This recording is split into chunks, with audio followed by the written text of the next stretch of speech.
नाशिक महिला अत्याचार प्रकरणातील भोंदू बाबा उर्फ कॅप्टन खरात हा जो आहे आता पोलिसांच्या ताब्यामध्ये आहे आणि त्याला 6 दिवसांची पोलीस कस्टडी मिळालेली आहे। खरं तर या मिरगावमध्ये जे ईशान्येश्वर मंदिर आहेत, शिवनिका संस्थान आहे, त्याचे अध्यक्ष कॅप्टन खरात आहेत आणि त्यामुळे मोठं दहशतीचं वातावरण जे आहे ते मिरगावमध्ये पाहायला मिळतं। अनेक जण कॅमेरासमोर येऊन बोलायला तयार नव्हते, मात्र कुठेतरी आता त्यांच्यामध्ये हिंमत जागी झालेली आहे आणि अनेक प्रकार अनेक काळे धंदे जे आहेत या कॅप्टन खरातचे ते समोर यायला लागलेले आहेत। आपण काही ग्रामस्थांशी बोलणार आहोत। तुमचा काय अडचण होती आणि कशा पद्धतीने कॅप्टन खरातनं तुम्हाला त्रास दिला? आमची अडचण अशी आहे, आमची जी शेतजमीन आहे ते ईशान्येश्वर मंदिराच्या उत्तर बाजूला आहे, नदीच्या पलीकडे। त्याच्यापूर्वी आमचा रस्ता इकडून दक्षिण उत्तर रस्ता वहिवटी रस्ता होता आमचा जाण्या येण्याचा, शेतात जाण्याचा। त्यांनी मंदिर बांधायच्या पूर्वी आम्ही तिथून जाऊन येत होतो। मंदिर बांधल्यानंतर परत 10 वर्ष आम्हाला त्यांनी जाऊन दिलं, त्यांनी काही अडचण केली नाही। त्याच्यानंतर त्यांनी आत्ता 2-3 वर्षापूर्वी तिथे मंदिराभोवती जाळी करून नदीमध्ये ते अतिक्रमणामध्ये जाळी करून आमचा रस्ता पूर्णपणे बंद केला। रस्ता बंद केल्यामुळे आमच्या तिथे बंधाऱ्याला नदीला पाणी येतं, ते पाण्याची आम्हाला तकलीफ होल्या, पण त्याच्यामुळे आम्ही गावात राहायला आलो। घर तिथलची वस्ती सोडून आम्ही गावात राहायला आलो। आणि त्याने आम्हाला रस्ता, आम्ही बोलायला गेलो तर तो आम्हाला म्हणला का माझी खाजगी जमीन आहे, मी काय तुम्हाला रस्ता देऊ शकत नाही। मग आम्ही म्हटलं तू इथून मागा रस्ता चालू होता आमचा, तो म्हणजे इथून मागचं सोडून द्या, पण आता मी जाऊ देणार नाही असं बोलला। आज ग्रामसभेची चर्चा जी पाहायला मिळते ती का म्हणजे ग्रामसभा ठेवणार होते, काय नेमका? याच्या प्रेशर खाली ग्रामस्थ खूप भयावह होते। मग आता कुठंतरी ग्रामस्थांची बोलण्याची, आता तुम्ही आल्यानंतर बोलण्याला कुठंतरी सुरुवात झाली। इथून मागं जो अन्याय झाला, जो अत्याचार झाला, आता माझे वडील सदस्य होते, याचं निलंबन 100% त्यांनी केलंय। वरच्या अधिकाऱ्यांना प्रेशर आणून इथले सदस्य त्याच्या हिशोबाने चालतील अशी ग्रामपंचायत त्याच्या हिशोबाने काम करेल, त्यांच्यावर प्रेशर आणून अनेक इथल्या पाईपलाईन म्हणा, पाण्याची टाकी म्हणा, अशा सर्व गोष्टी त्याच्या हिशोबाने चालत होत्या सगळ्या। आता कुठंतरी ग्रामस्थांनी सुरुवात केली बोलण्यास, या सगळ्या ग्रामस्थांवर अन्याय झालेली। मग आता कुठंतरी त्याला जेरबंद केल्यानंतर या गोष्टीचा उद्रेक होण्यास सुरुवात झालेली।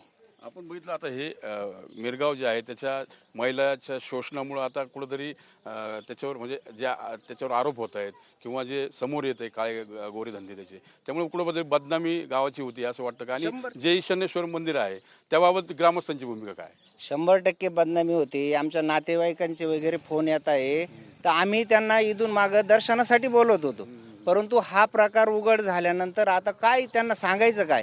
आमच्या गावात काय काळे धंदे चालू होते या बाबाचे, परंतु आमच्या गावाचा ग्रामपंचायतचा याच्यात काहीही संबंध नाही। त्याचं ते जे पूर्ण कंपाऊंडच्या आत त्याचा काय जो तमाशा तो चालायचा, याच्यात गावाचा कोणताही हस्तक्षेप तो करूनच देत नव्हता किंवा करायचा काही संबंधही नव्हता। आमचं छोटंसं गाव आहे आणि इथले सगळे 1 करोडो क्षेत्र असून साधारण शेतकरी इथं, परंतु याच्या प्रेशर खाली भरपूर अशा गोष्टी घडलेल्या आहे। त्याचा थोड्या दिवसात आता उद्रेक होणारच आहे।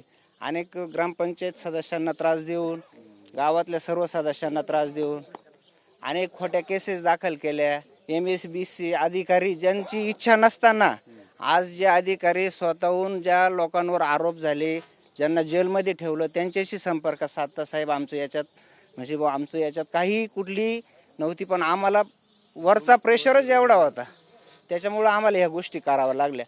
डिपार्टमेंटला फोन जाणं, असं राजकीय दबाव वापरून, राजकीय दबाव तंत्राचा वापर करून ग्रामस्थांना त्याने कोंडीत पकडलेलं होतं। तुमचा काय अनुभव आहे, काय तुमच्या बाबतीतला काही अनुभव असेल कॅप्टन खरातचा? तुम्ही जे मागणी केली आहे की ईशान्येश्वर मंदिर जे आहे ते ग्रामस्थांच्या ताब्यात देण्यात यावं, ते सर्व विश्वस्त मंडळ बरकस करावं, काय मागणी? 100% करावं। काय कारण जसं आपण काय म्हणतो बुवा, अरे मी तुझी केस करतो इज्जत भरपाईची, आता यांना मिरगावची इज्जत घातली खरंच ना, तर मग तो इज्जत भरपाईचा दावा म्हणून ते मंदिर गावाच्या ताब्यात द्या। मग त्याला धुवून काढू आम्ही, थोडंसं स्वच्छ करू। बॉडी रद्द करून गावाच्या ताब्यात दिलं पाहिजे। ट्रस्ट बॉडी रद्द करून गावाच्या ताब्यात मंदिर द्यायला पाहिजे।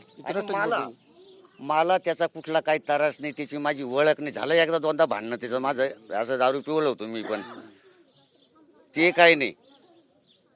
तो मला बोलला इथून वाटत असं आडलं जायचं नाही, बरोबर त्याच्यावालं, त्याचं माझं दुसरं काहीच, पण मला दुसऱ्यावर अन्याय झाला का ह्यो चालत नाही। मग बरेचसे लोक, 4 लोक, आता ह्यो पोरगा जेलमध्ये होता, इकडं ह्यो जेलमध्ये होता, अजून 2 जेलमध्ये होते. अहो साधी गोष्ट आहे, लाईटचे खांब चोरणं म्हणजे काही सोपी गोष्ट आता हे आहे. पोलू खोटा किती लाईटचे कोणाला खांब चालू चोरल्याचा आरोप करून या पोरांना जेलमध्ये टाकलं. आणि ते फक्त अधिकाऱ्यांना काय केलं त्यांनी, त्याच्या उदाहरणे केस केली तर मग तुझी बदली.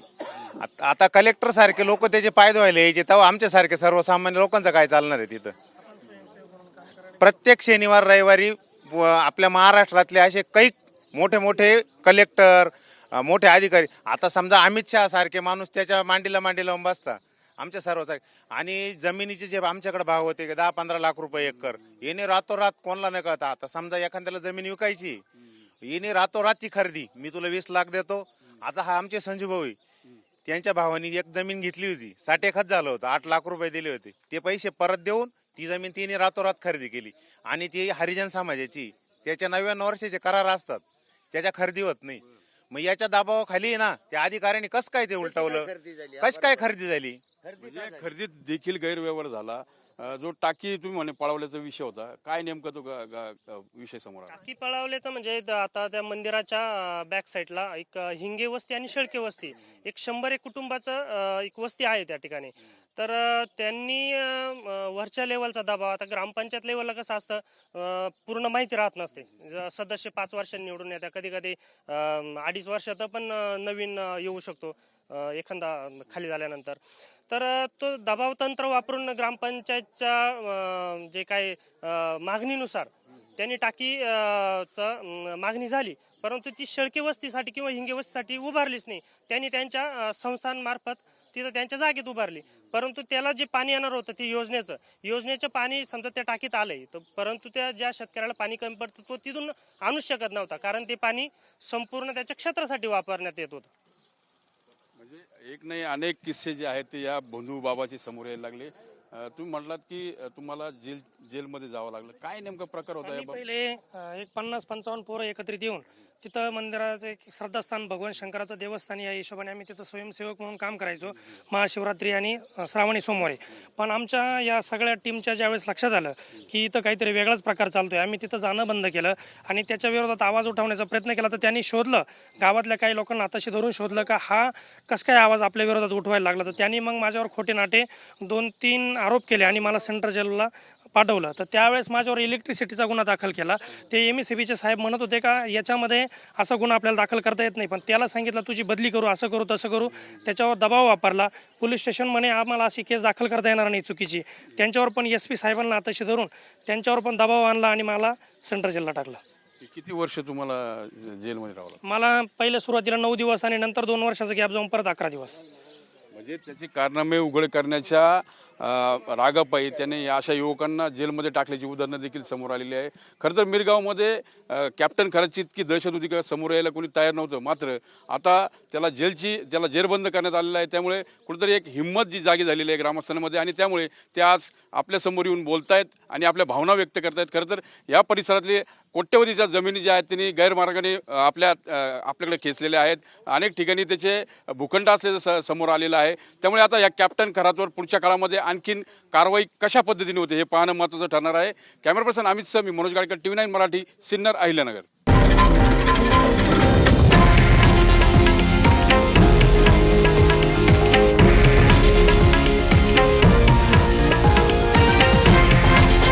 हे आहे देशातील नंबर 1 न्यूज नेटवर्क आणि आपण पाहत आहात TV9 मराठी, एकमेव.